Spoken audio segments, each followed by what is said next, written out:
आप सबको खुदावंद यीशु मसीह के नाम में बहुत बहुत सलाम। कराची में आकर मुझे बड़ा अच्छा लगा। ये तकरीबन दूसरी मर्तबा खुदा ने दरवाज़ा खोला, मुमकिन किया कि कराची में भी खिदमत का मौका मिला है। मैं इसके लिए खुदा की शुक्रगुजारी करता हूँ। वैसे गवाही टीवी ने तो काफ़ी जगह मुझे पहुंचाया। मैं पिछले दिनों चमन बॉर्डर पे था, तो गली में जाते हुए कुछ लोगों ने कहा, जी आप गवाही टीवी पे भी आते हैं। तो थैंक यू सरफराज विलियम साहब, शुक्रिया इस प्लेटफॉर्म के लिए भी। चेयरमैन रेवरेंड डेविड गिल साहब, मारानाथा चर्च, पास्टर शहजाद खोखर, उनकी सारी टीम, चर्च की एग्जीक्यूटिव कमेटी, कन्वेंशन कमेटी, जिन्होंने मुझे इस सालाना कन्वेंशन में खिदमत के लिए इनवाइट किया। पादरी साहब खुद एयरपोर्ट पर भी आए। मेरे लिए ये शर्फ है, ये ऑनर है। वो हमारे बुजुर्ग खादिम हैं। थैंक यू सो मच पादरी साहब, इस इज़्ज़त अफजाई के लिए, हौसला अफजाई के लिए, और कराची के तमाम पास्टर्स के लिए। आज सुबह भी उनसे मुलाकात हुई। तमाम लीडर्स के लिए बड़ी हौसला अफजाई मुझे मिली। मैं सब के लिए खुदा का शुक्रिया अदा करना चाहता हूँ।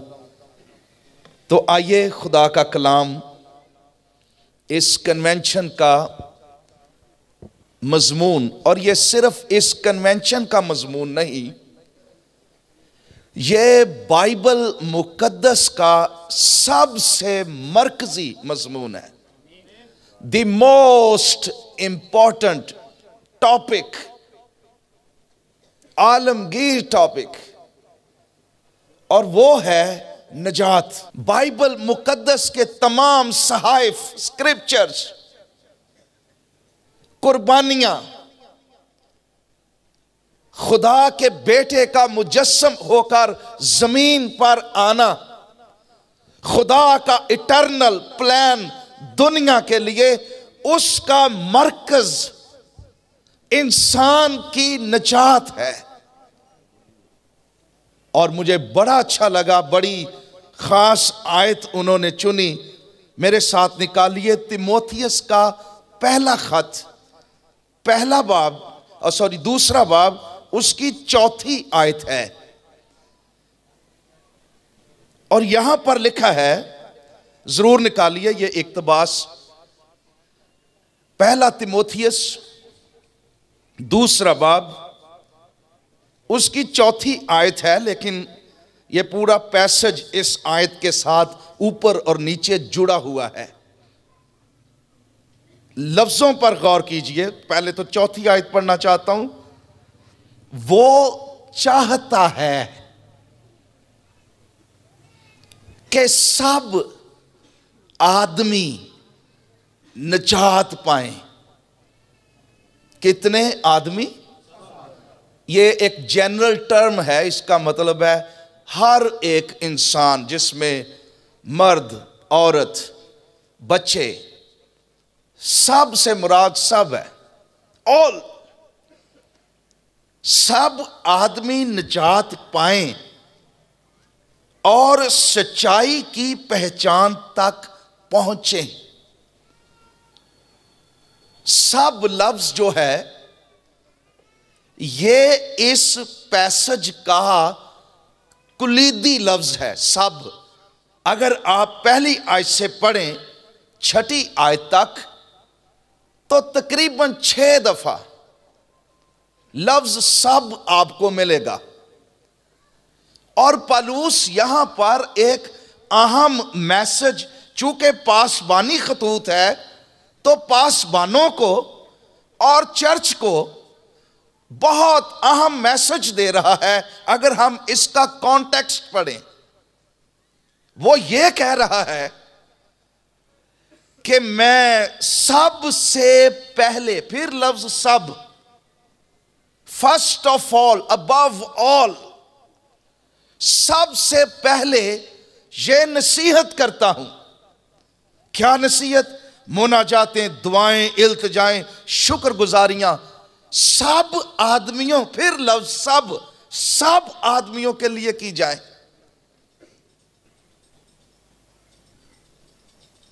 फिर लिखा है बादशाहों के लिए, सब बड़े मर्तबे, फिर लफ्ज सब बड़े मर्तबे वालों के लिए।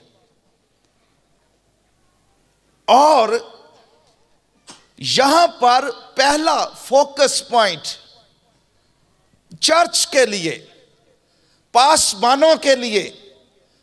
पौलुस रसूल जब तीमुथियुस को लिख रहा था तो वो इफिसस चर्च में खिदमत कर रहा था।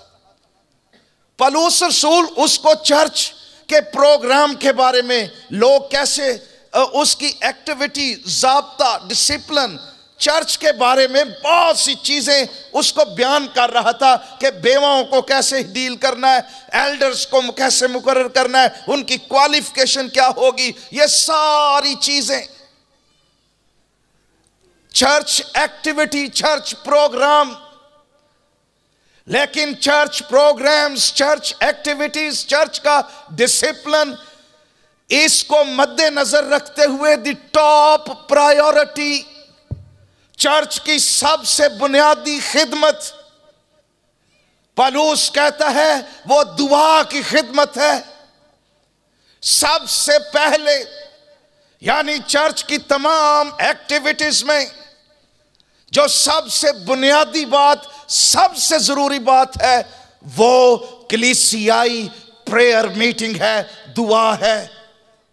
खुदा चाहता है हम दुआ करें, खुदा चाहता है हम सब के लिए दुआ करें, बादशाहों के लिए दुआ करें, सब बड़े मर्तबे वालों के लिए दुआ करें, हर किस्म के लोगों के लिए दुआ करें।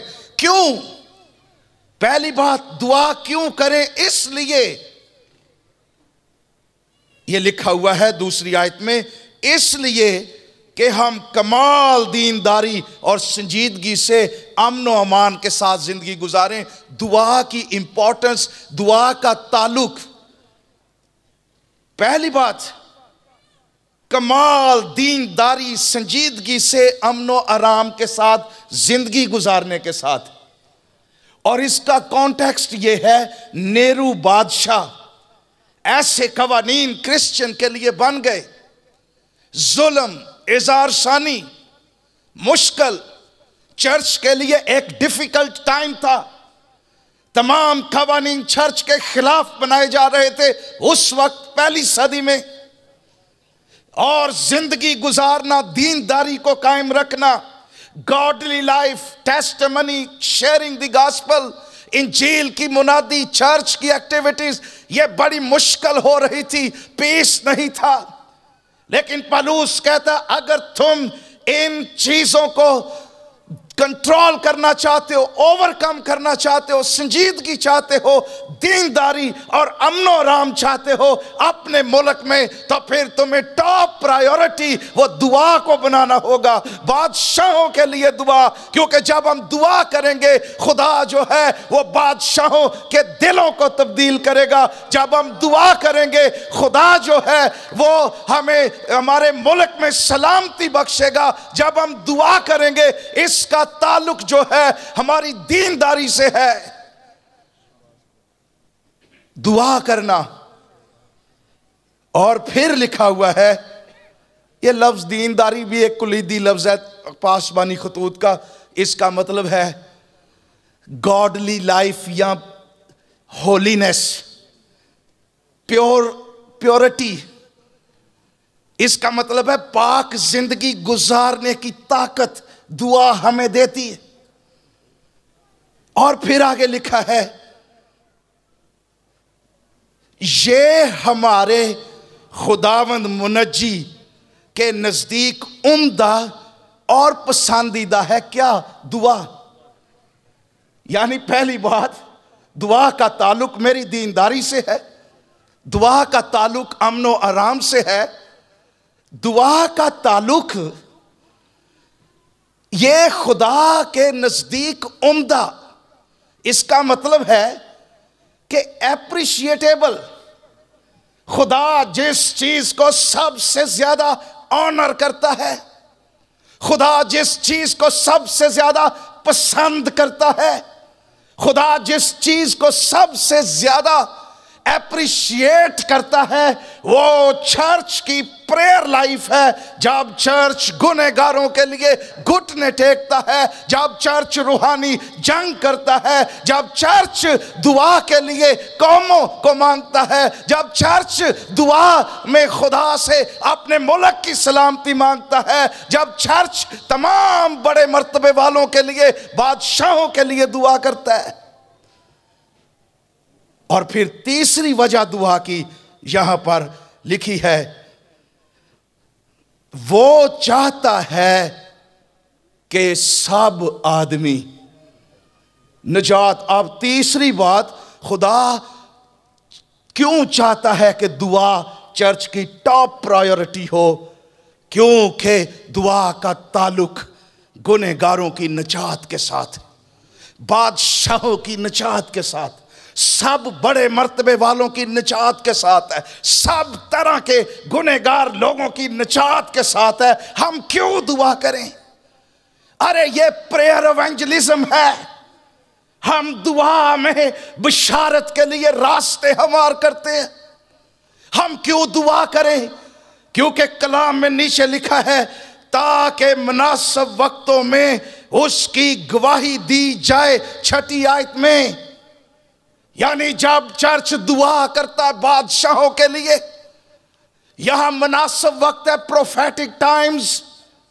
खुदा दुआ करने वाले लोगों के लिए मुनासिब वक्त ले आता है कि उनके लिए गवाही के मौके बनाता है कि वो बादशाहों के सामने जाकर गवाही दें। खुदा दरवाजे खोलता है, अथॉरिटीज के लिए खोलता है, सब बड़े मर्तबे वालों के लिए दरवाजे खुल जाते हैं, गुनहगारों के दिल खुल जाते हैं। खुदावंद मुमकिन करता है ऐसे मौके, ऐसे वक्त, ऐसे औकात चर्च के लिए। जो दुआ करने वाले लोग हैं उनको प्लेटफॉर्म मिल जाता है गवाही का और लोगों की निजात का। इसलिए दुआ जो है, इसका ताल्लुक लोगों की निजात के साथ है।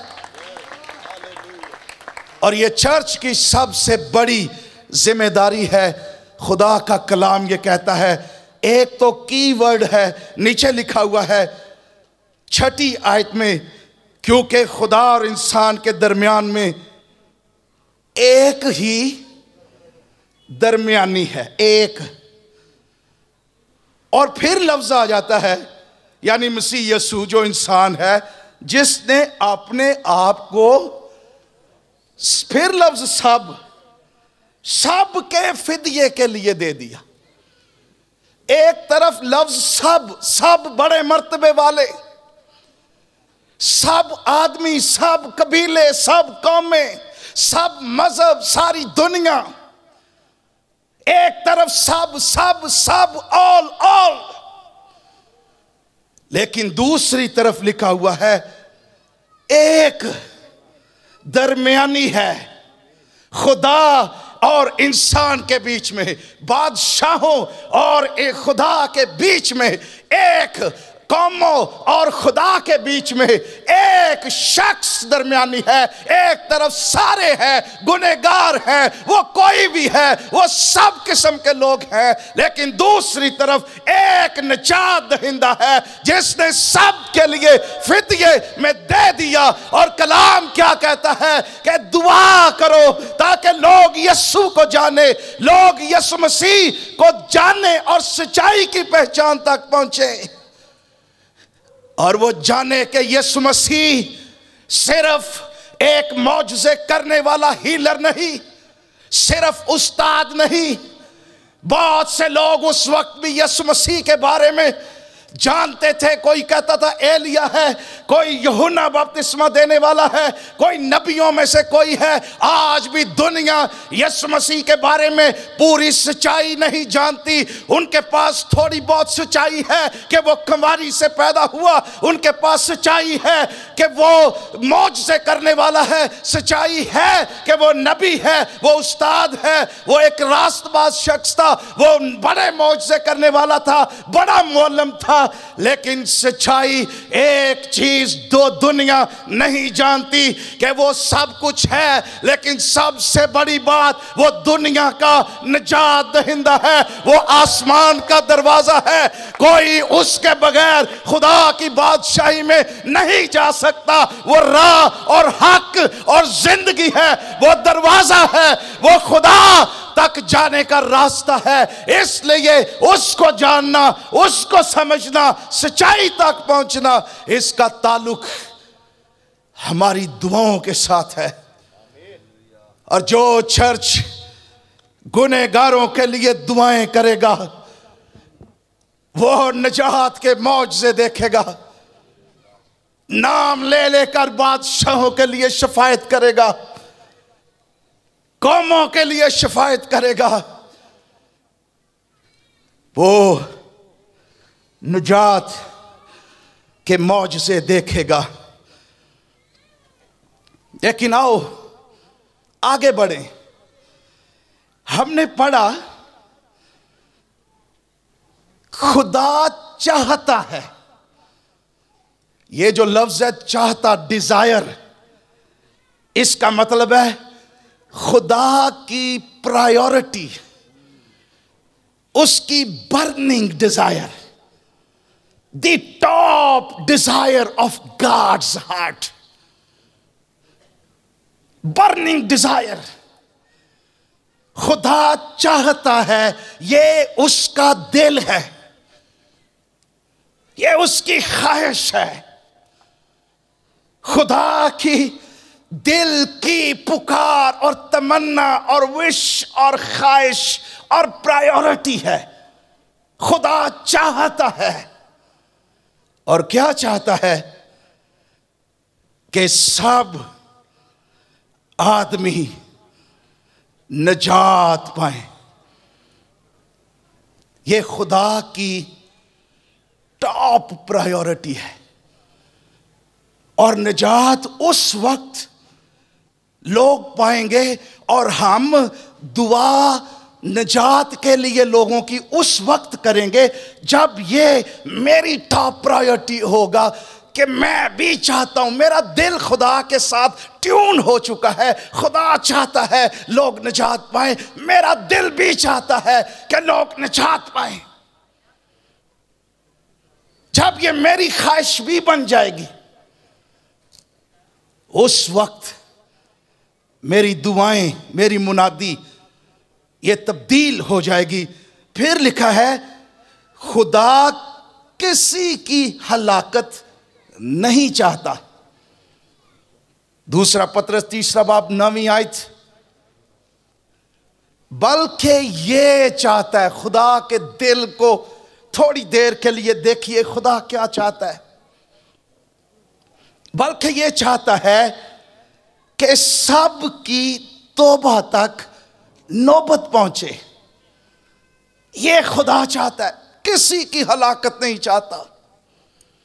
खुदा नहीं चाहता कोई शख्स अबदी हलाकत में चला जाए, जहन्नम में चला जाए। खुदा नहीं चाहता। बल्कि लिखा हुआ है कि खुदावंद तुम्हारे बारे में तहम्मुल करता है, सब्र करता है।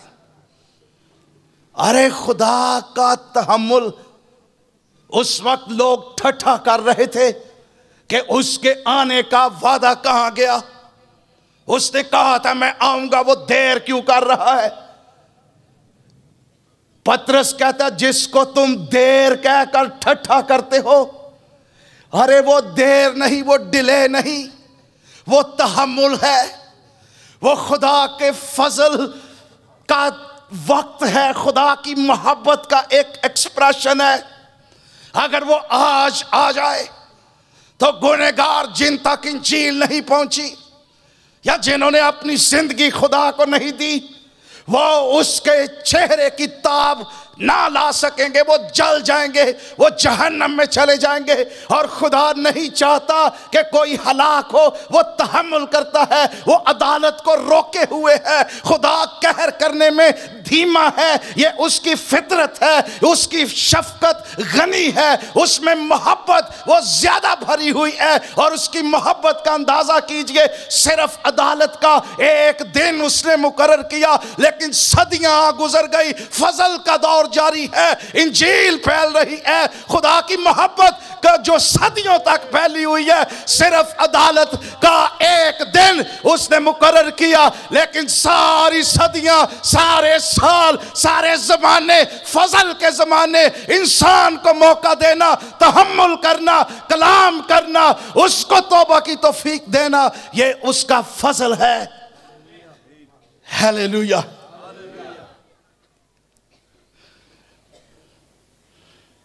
Praise the Lord. एक दिन एक बंदे ने ठट्ठा किया ये कहकर, उन्होंने कहा तौबा तौबा, भाइयों ने हमें ड्रामा बनाया है। शेखी मार रहा था अपनी सख्त दिली पर। मैंने कहा भाई, रोमियो के खत में लिखा है खुदा की मेहरबानी तुझे तौबा की तौफीक देती है। यानी खुदा की मेहरबानी और उसका फजल, ये रहम है खुदा का अगर कोई तौबा करता है, इसमें कोई शक नहीं। लेकिन अगले ही चैप्टर में मैंने कहा लिखा हुआ है, जिस पर वो रहम करना नहीं चाहता उसे सख्त कर देता है, जैसे फिरौन को। मैंने कहा सख्त दिली जो तू शो कर रहा है, ये उसकी अदालत का निशान है। बाज़ औक़ात जब हम खुदा को रिजेक्ट करते हैं, सख्त दिली, कोई शेखी ना मारे, सख्त दिली उसकी अदालत का निशान। इसलिए हम्बल हो जाइए, तौबा कीजिए, उस पर ईमान लाइए, उसको कबूल कीजिए। This is the time.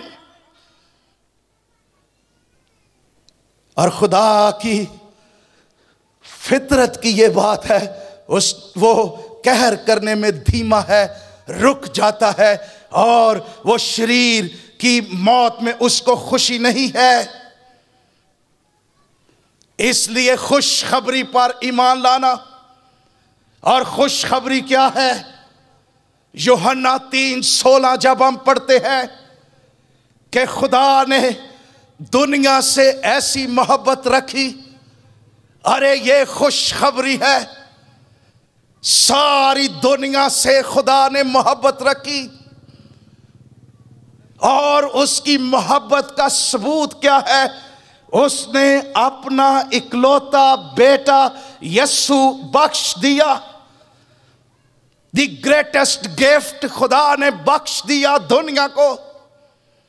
खुदा का कलाम चाहता ये भी खुशखबरी है कि खुदा ने मोहब्बत रखी, ये गुड न्यूज है। खुदा ने बेटा दिया, खुशखबरी, गुड न्यूज। बेटा सारी दुनिया का गुनाह, सारी दुनिया की लानतें अपने ऊपर लेकर मसलूब हो गया, मर गया, दफन हो गया, तमाम हुआ कहकर उसने जान दी, और तीसरे दिन मुर्दों में से जी उठा। उसने निजात का काम मुकम्मल किया। यह भी खुशी की खबर है। इंजील जो इस गली में सुनाई जा रही है, यह भी खुशी की खबर। और खुशी की खबर है, सब के लिए है ये खबर। लेकिन सब निजात नहीं पाएंगे। This is a bad news. खुशखबरी सब के लिए। खुदा ने सबसे मोहब्बत रखी। खुदा का बेटा सारी दुनिया के लिए आया। इंजील सबके पास पहुंचती हर पहुंचेगी, लेकिन बैड न्यूज ये है हर कोई निजात नहीं पा सकेगा। उसका सबब क्या है? नीचे लिखा हुआ है, जो ईमान लाए। पहली बात, निजात वो पाएगा जो ईमान लाए यीशु मसीह पर, उसके कफारे पर। वो हलाक नहीं होगा, वो बच जाएगा। नीचे लिखा हुआ है, लेकिन जो ईमान ना लाए वो हलाक होगा, वो निजात नहीं पाएगा, वो जहन्नम में जाएगा। दो कैटेगरीज हैं यहां पर। कुछ लोग तो बच जाएंगे, उनके लिए इंजील खुशी की खबर।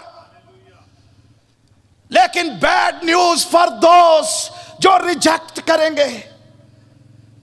और मुझे अफसोस है ऐसे लोगों के लिए भी जो ना जाने कितनी देर से इंजील सुन रहे, क्रिश्चियन घरों में पैदा हुए, इबादतें अटेंड करते, गिरजों में आते, नजराने हदिये देते, यीशु को जानते हैं कि वो निजात दहिंदा है, लेकिन अफसोस कि वो कभी अपना दिल और अपनी जिंदगी उसको नहीं देते। और ये एक बहुत ही अलमनाक सूरत हाल है। इसलिए अब हम गौर करेंगे, खुदा क्यों चाहता है कि सब आदमी निजात पाए वाए। खुदा चाहता है, लेकिन वो क्यों चाहता है? उसकी एक वजह, खुदा के चाहने की एक वजह यह है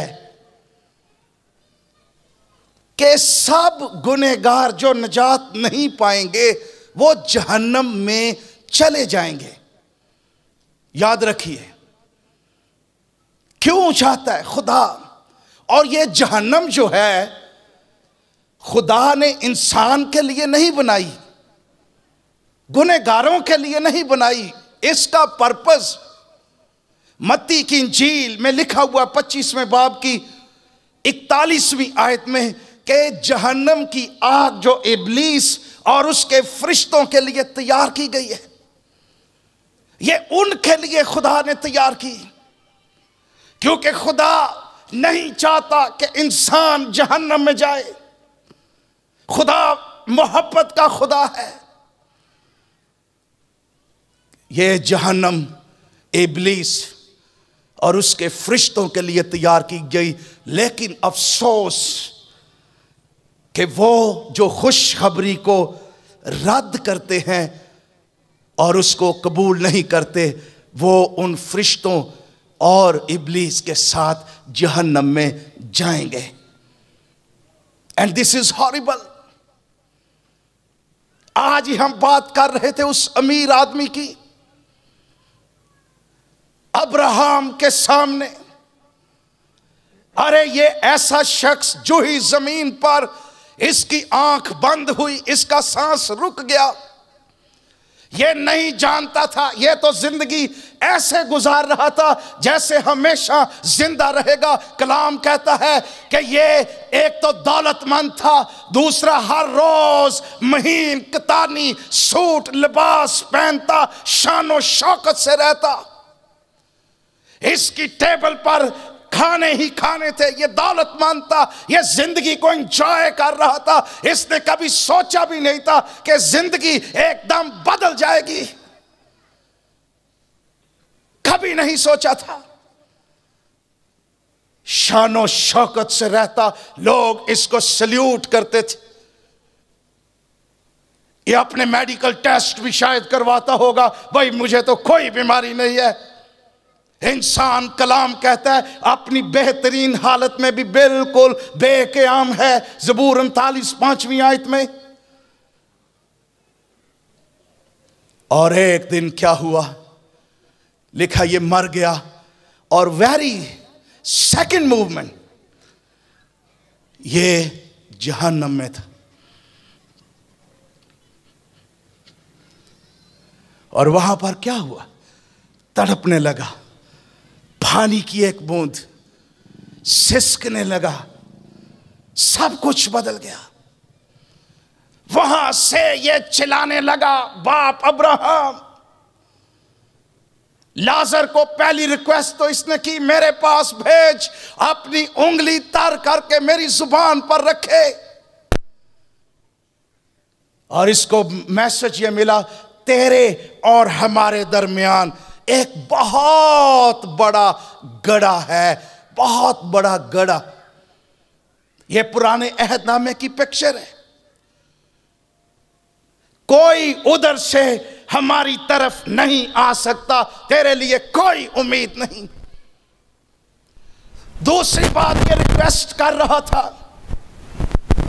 लाजर को, चलो मेरे पास ना भेज, मेरे बाप के घर में भेज, मेरे 5 भाई और हैं, शायद वो भी इसी तरह के थे। और क्या कह रहा था? मैं नहीं चाहता वो जहन्नम में आए, और अगर कोई मुर्दों में से जी उठ कर जाएगा तो वो तौबा करेंगे। ये जानता था मैं जहन्नम में इसलिए हूं, मैंने तौबा नहीं की। इसलिए खुदा का कलाम ये कहता है, खुदा नहीं चाहता लोग जहन्नम में जाएं, जैसे ये शख्स नहीं चाहता था इसके भाई जहन्नम में आए, ये समझ चुका था। जहन्नम गुनहगार जो खुदावंद यीशु मसीह पर ईमान नहीं लाए, वो जहन्नम की राह पर हैं, और वो एक दिन जहन्नम में चले जाएंगे। इसलिए जरूरी है हम यीशु मसीह पर ईमान लाएं। खुदा क्यों चाहता है कि सब निजात पाएं? इसलिए कि उसने अपना बेटा यीशु सब के कफारे और फिदिये में दिया है। खुदा इसलिए चाहता है क्योंकि लिखा है, खुदा ने दुनिया से ऐसी मोहब्बत रखी कि उसने अपना बेटा बख्श दिया, ताकि जो कोई उस पर ईमान लाए हलाक ना हो। इसलिए खुदा चाहता है कि सब लोग निजात पाएं, क्योंकि उसके बेटे ने सारी दुनिया के लिए निजात का रास्ता खोल दिया है। उसके बेटे ने कुर्बानी दे दी है, बर्रा जिसने गुनाह उठा लिए हैं, और वो चाहता है कि सारी दुनिया मेरे बेटे को जाने। इसलिए वो चाहता है कि लोग निजात पाएं। अब मैं आपकी तवज्जो, निजात निजात हम करते हैं, निजात है क्या? हम कैसे पाते हैं निजात? इसका मतलब है छुड़ाना, डिलीवरेंस, रिहाई, मखलसी, खरीदना फिदिया देकर। इसका मतलब है कि किसी को रेस्क्यू करना, वो खतरे में है, मुश्किल में है, मुसीबत में है, उसको छुड़ाना।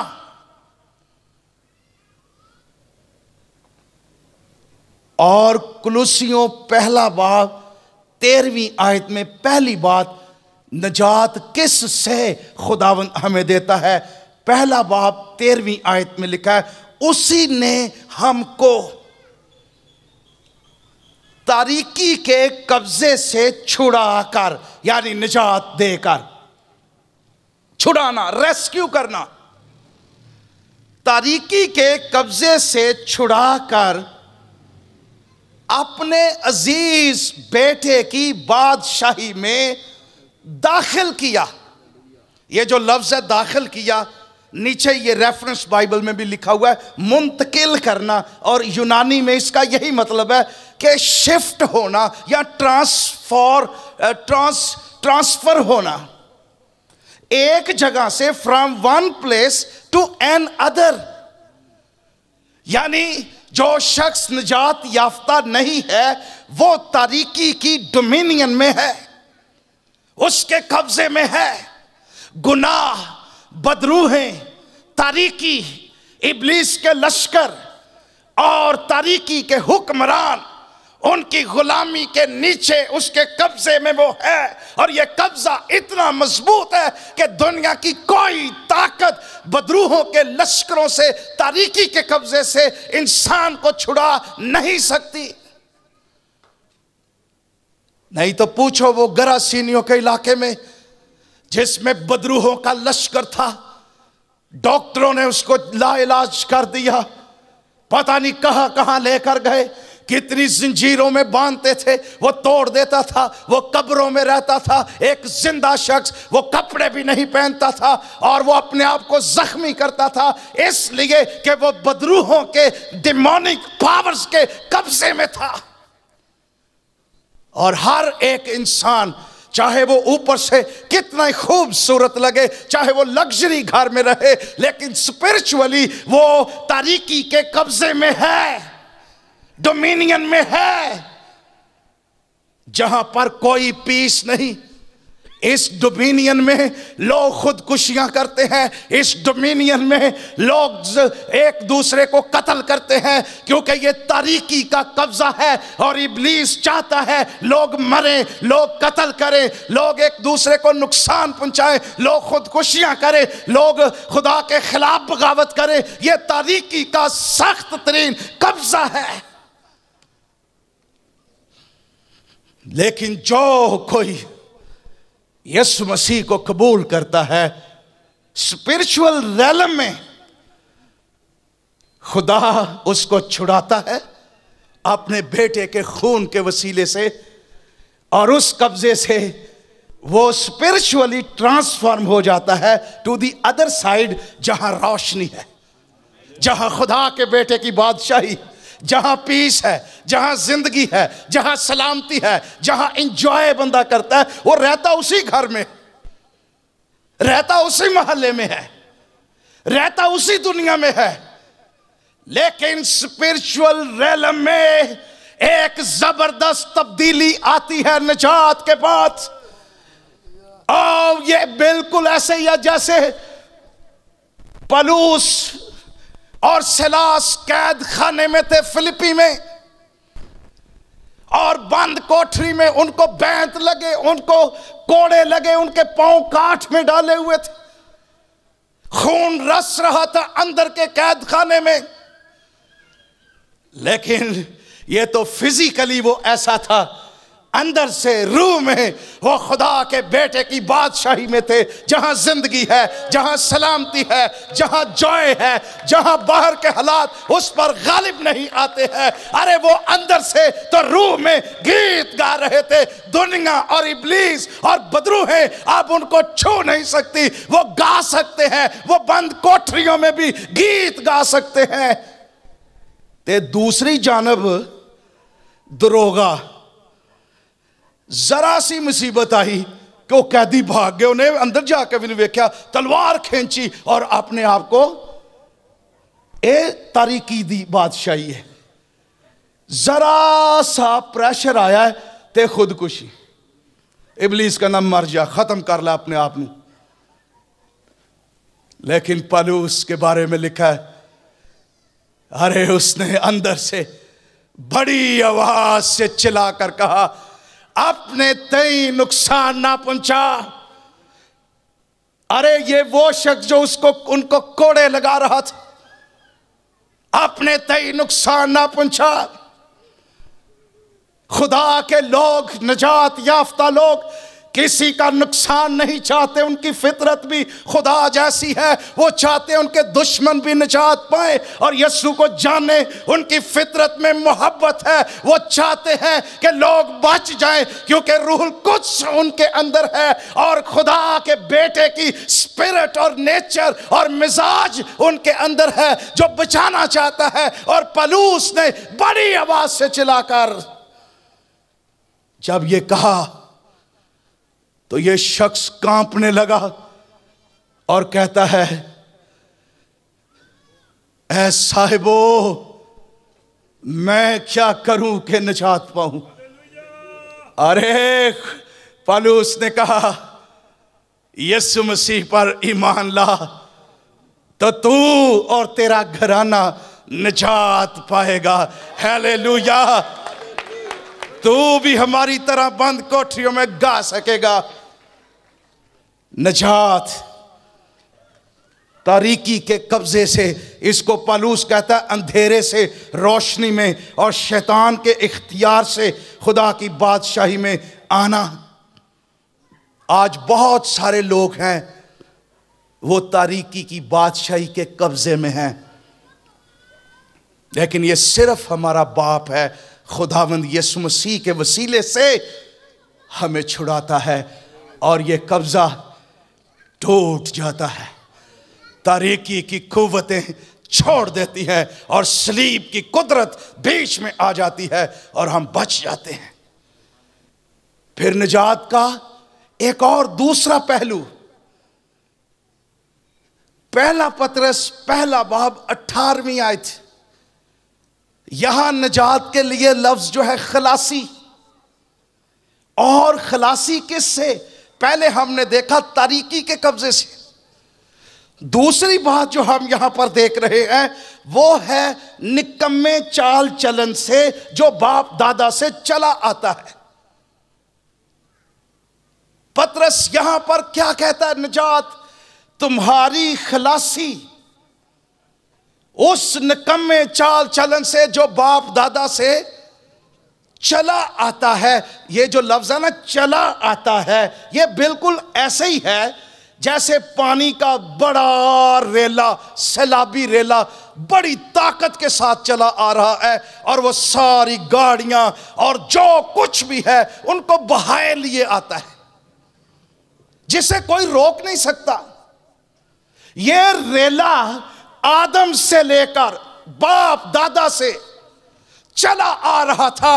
इसमें गुनाह, इसमें लानते, इसमें बीमारियां, इसमें पीर परस्ती, इसमें कब्र परस्ती, इसमें तारीकी के साथ कवनेंट। हमारे बाप दादा जो खुदावंत को नहीं जानते थे, जिन जिन पीरों फकीरों की बुतों की पूजा करते थे, उनकी सारी लानते वो चली आती थी, नस्ल दर नस्ल चली आती थी। ये निकम्मा चाल चलन, इसको कोई रोक नहीं सकता था। ये एक पावरफुल रेले की तरह बहाए लिए जाता था नस्लों को, इंसानों को, बच्चों को, खानदानों को, और बीमारियों के वसीले, शैतान की बादशाही के वसीले से। कोई चीज इसको रोक नहीं सकती थी। सिर्फ एक जगह इसको रोक दिया गया, जब खुदा के बेटे ने मेरी खातिर जो लानती बना, मेरी खातिर गुनाह बना, जिसने मेरी लानते, मेरे गुनाह, मेरी जहन्नम, मेरी तारीकी सब कुछ अपने ऊपर उठाई और इस रेले को बढ़ते हुए अपने हाथों से रोक दिया सलीब पर। और उसने सलीब पर ऐसे हाथ खड़े किए, स्टॉप इट, और उसने सलीब पर इस नापाक रेले को जो चला आता था यहां पर रोक लिया और मसलूब कर दिया। और फिर गलतियों के खात में लिखा है, फिर यहां से यीशु मसीह के खून के वसीले से बाप अब्राहम की बरकत हम तक पहुंची। अब लानतें ट्रांसफॉर्म नहीं हो रही। अब बाप दादा से चली आने वाली तारीकी, गुनाह, बीमारियां, लानतें, कर्सेस, ये आगे नहीं ट्रांसफर हो रही। अब निजात की बरकत जो सलीब से सादर होती है, ये निजात है, ये वहां से निकलती है और ये खुदा के बेटे के वसीले से है। हालेलुया। इसलिए जो हमारे बच्चे हैं आज, जो वो ऐसे घरों में, ऐसी जगहों पर पैदा हो रहे हैं, वो लानत और कर्सिस के नीचे पैदा नहीं होते। हमारी लानतें, जिस तरह गुनाह के असरात है ना, उसी तरह नजात के असरात भी हैं जो आगे ट्रांसफर होते हैं नस्ल दर नस्ल। इसलिए हमारे बच्चे पैदा होते ही थोड़े से बड़े होते हैं, हालेलुया भी कहते हैं, गीत भी गाते हैं, और it is easy for them to accept Jesus Christ, to understand the message of the gospel. इसलिए कि वो लानत और तारीकी के कब्जे के नीचे पैदा नहीं हुए। ये बरकत, और अगर कोई यीशु मसीह को कबूल करता है तो याद रखिए ये बहुत बड़ी बरकत है। ये तारीकी से निकलकर रोशनी में आना, ये मौत से निकलकर जिंदगी में दाखिल होना है। और खुदा का कलाम ये कहता है जो कोई यीशु पर ईमान लाता, तू और तेरा घराना निजात पाएगा। ये फिर बरकत आगे नस्लों में ट्रांसफर होती रहती है। ये ईमान है, इसके लिए खुदा का शुक्र हो। एक और बात जिससे निजात खुदावंद हमें देता है, द मोस्ट इंपॉर्टेंट थिंग,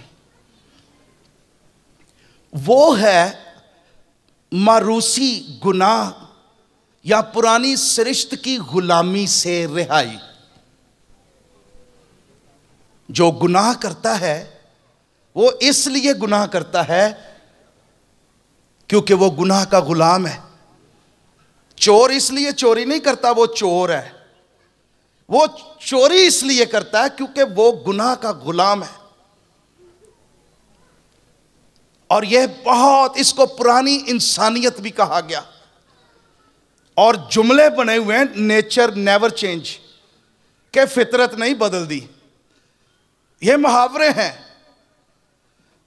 पुरानी सृष्टि, पुराना जिस्म, गुनाह। और ये इंसान की सबसे बड़ी मुश्किल है, इंसान कि ये फितरत, इससे वो इसको बदलने की बड़ी कोशिश करता है। कभी वो मजहबी लिबास पहनकर, साफ सुथरा होकर नजर आना चाहता है, अच्छे काम करके कोशिश करता है, लेकिन गुनाह के का जो अंदर इंजन फिट हुआ है पुरानी इंसानियत का, अरे कपड़े पहनने से, बाहर से मजहबी बनने से, बाहर से अपने आप को तब्दील करने से कोई शख्स तब्दील नहीं हो सकता। बिल्कुल ऐसा ही है। जैसे सिगरेट की डब्बी पर लिखा होता है, खबरदार सिगरेट नोशी मुजरे सेहत है, ते पीने वाले ते असर होता है, क्योंकि वो पीने वाले की ख्वाहिश पर यह जुमला गालिब नहीं आ सकता। बिल्कुल ऐसे ही है। शरीयत भी ऐसी थी, गुनाह की पहचान करवाती थी, गुनाह को खत्म नहीं करती थी। शरीयत बिल्कुल एक साहूल की मानी थी, जो ये तो बताती थी दीवार टेढ़ी है, लेकिन दीवार को सीधा नहीं कर सकती थी। इसी तरह पुरानी सृष्टि ये इंसान का सबसे बड़ा मसला है। इसको कहा गया यिर्मयाह अपनी किताब में 13वें बाब की 23वीं आयत में, हबशी अगर अपने चमड़े को और चीता अपने दागों को बदल सके तो तुम जो बदी करने के आदी हो नेकी कर सकोगे। पुरानी सृष्टि के साथ ये इतनी हॉरिबल सिचुएशन है। पुरानी नेचर, गुनाह की गुलामी, पुरानी इंसानियत जो आदम से फितरत हमें मिली, जिसको संगीन दिल भी कहा गया किताब मुकद्दस में, इसको इंसान अगर हबशी अपनी चमड़ी को बदल सके, चीता अपने दागों को जो उसकी स्किन का हिस्सा है वो नहीं बदल सकता। ये नेचर, इसको लोग मजहब के जरिए बदलने की कोशिश करते हैं, काउंसलिंग के जरिए, साइकोलॉजी के जरिए, मजहबी टोटकों रकीदों के जरिए, और नेकी करने की प्रैक्टिस करते हैं। लेकिन जब तक ये पुरानी सृष्ट की गुलामी और कंट्रोल और पावर इंसान के अंदर है, इंसान नेकी नहीं कर सकता, पाक जिंदगी नहीं गुजार सकता। ये बिल्कुल ऐसी ही है। वो पतरस के खात में लिखा हुआ दूसरे बाब के, दूसरा पतरस दूसरा बाब उसकी 22वीं आयत में, कि जैसे कुत्ता अपनी कैह की तरफ और नहलाई हुई सुवरनी दलदल की तरफ, यानी इसी तरह पुरानी नेचर है कि सुवरनी को आप नहलाएं, जितना मर्जी साफ करें, कुत्ता सुवरनी दोनों ही नापाक जानवर हैं और उनकी फितरत नापाक है और उनकी फितरत में है कि वो गंदगी में जाएंगे। इसी तरह पुरानी सृष्ट है, वो इंसान को गंदगी की तरफ खींचती है, बाहर से जितना मर्जी साफ बंदा हो जाए और इसको कोई तब्दील नहीं कर सकता। ये इतनी पावरफुल है, कोई मजहब सिर्फ इसको एक शख्स तब्दील कर सकता है और वो खुदा का बेटा यीशु मसीह है।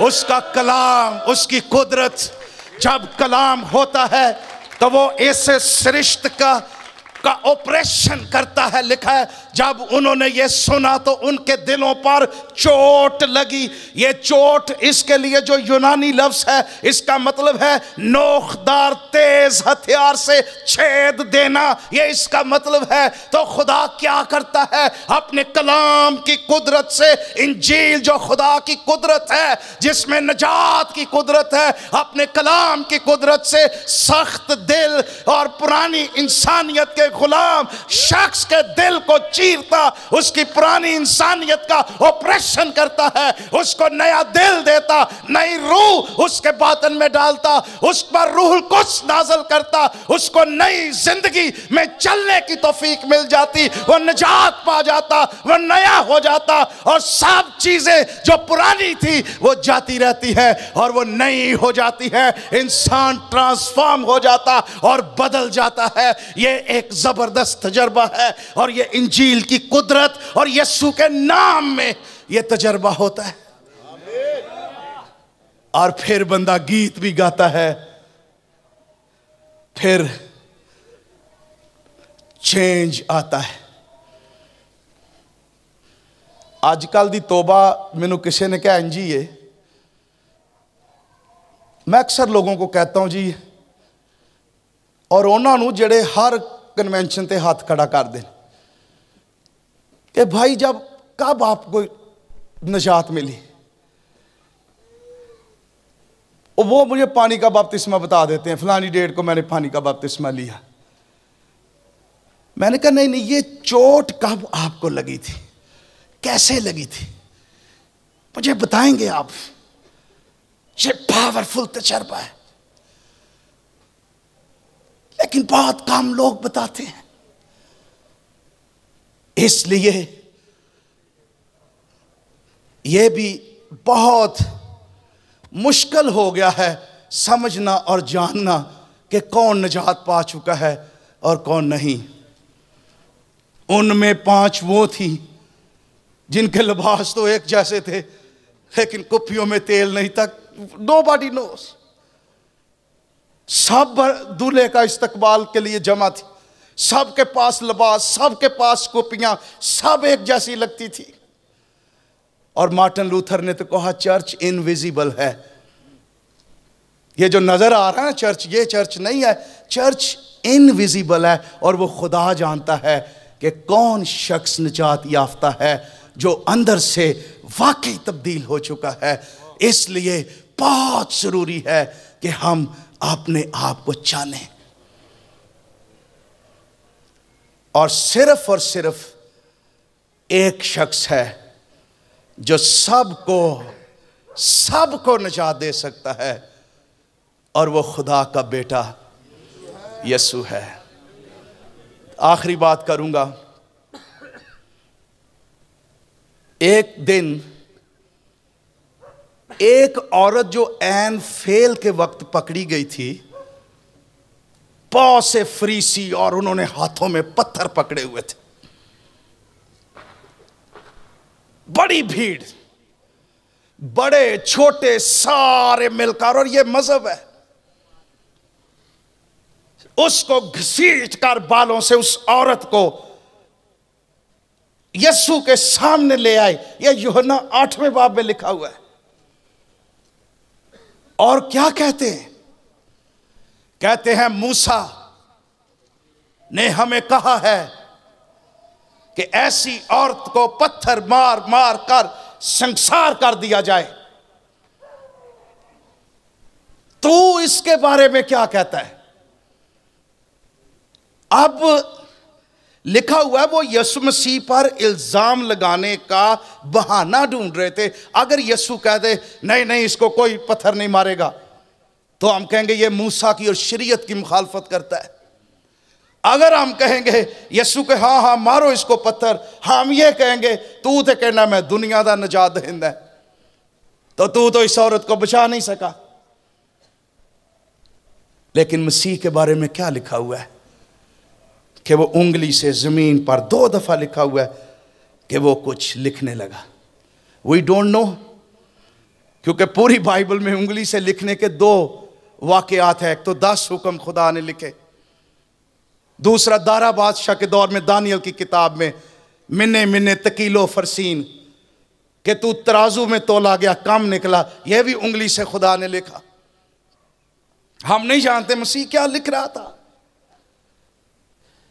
और एकदम खुदावंद मसीह उठे जवाब देने के लिए, और खुदावंद मसीह ने कहा तुम में से सबसे पहले पहला पत्थर इस औरत को वो मारे जिसने कभी गुनाह नहीं किया।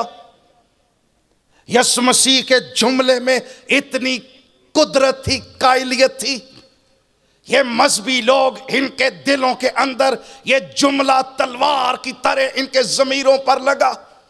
एकदम इनके पत्थर में पकड़े हुए हाथ ढीले होने लगे, इनके हाथों से पत्थर नीचे आने लगे और ये रखने लगे। और लिखा यीशु मसीह से दूर चले गए और निकल गए वहां से। यह भी बड़ी अजीब बात है कि इंसान के जमीर पर खुदा की चोट लगे और वो अपने आप को मुजरम महसूस भी करे, बजाय कि वो यीशु के पास आकर कहते हम गुनहगार हैं, तूने जाहिर कर दिया, तेरे एक जुमले ने हमें कायलियत दी है। लेकिन वो भागने लगे क्योंकि वो अंदर से गिल्टी थे, वो गुनहगार थे, वो मजहबी थे, वो इकरार नहीं करना चाहते थे। वो शाफी के पास, नजात दहिंदे के पास आकर वापस चले गए, लेकिन तौबा नहीं की। बहुत सारे लोग जमातों में, मीटिंगों में, बिशारती इबादत में ऐसे हैं जो खुदा उनके दिलों पर दस्तक देता है और वो चोट भी फील करते हैं, लेकिन वो निजात दहिंदे के पास आने की बजाय वापस चले जाते हैं। और यीशु मसीह ने कहा था वही इसको पत्थर मारे जिसने कभी गुनाह, एक ही शख्स था जो पत्थर मार सकता था, जिसने कभी गुनाह नहीं किया, जिसकी जात में गुनाह नहीं, वो खुदा का बेटा था। लेकिन वो पत्थर मारने के लिए नहीं आया, वो चांद देने के लिए आया, वो गुनहगारों को उम्मीद देने के लिए आया, वो गुनहगारों को बचाने के लिए आया। यीशु ने उससे कहा ए बेटी तू चली जा और आइंदा गुनाह ना करना। ये मेरा खुदावंद है जो ऐन वक्त पर गुनहगारों को बचा लेने की कुदरत रखता है, जो पताल की आखिरी सीढ़ी पर खड़े डाकू को सारी जिंदगी जो गंदे काम करता रहा, जो थोड़े लम्हों के बाद जहन्नम में जाने वाला था, आखिरी सीढ़ी पर खड़ा, उसको कहता है तू आज ही मेरे साथ फिरदौस में होगा। ये खुदा का बेटा यीशु मसीह है जो दुनिया का निजात दहिंदा। और उसी के बारे में लिखा है खुदा अपनी मोहब्बत की खूबी हम पर यूं जाहिर करता है कि जब हम गुनहगार ही थे ऐन वक्त पर। और ये बिल्कुल इसकी बैकग्राउंड ये है जैसे अब्राहम इसहाक पर छुरी चला रहा था। छुरी उसके यहां पहुंची ही थी, ऐन वक्त पर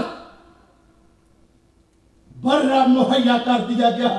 इसहाक नहीं मरेगा, बर्रा मरेगा इसहाक की जगह पर। इसी तरह ऐन वक्त पर जब मैंने सलीब पर चढ़ना था, जब मैं जहन्नम में जाने वाला था, जब मैं दुख उठा रहा था, जब मेरे पास कोई उम्मीद नहीं थी, कोई सहारा नहीं था, कोई निजात दहिंदा नहीं था, ऐन वक्त पर खुदा का बेटा मेरे लिए मर गया। खुदा के कहर को ठंडा कर दिया, निजात दे दी, दरवाजा खोल दिया, मेरी पुरानी सरिश्त को छेद दिया, मुझे मुआफ कर दिया। जो बाप दादा से चला आता था नापाक चाल चलन, तारीकी का कब्जा एकदम टूट गया जब बर्रे का लहू मेरी रूह पर आ गया। वही लहू, वही यीशु, उसी का कफारा आज रात तेरे लिए भी दस्तयाब है।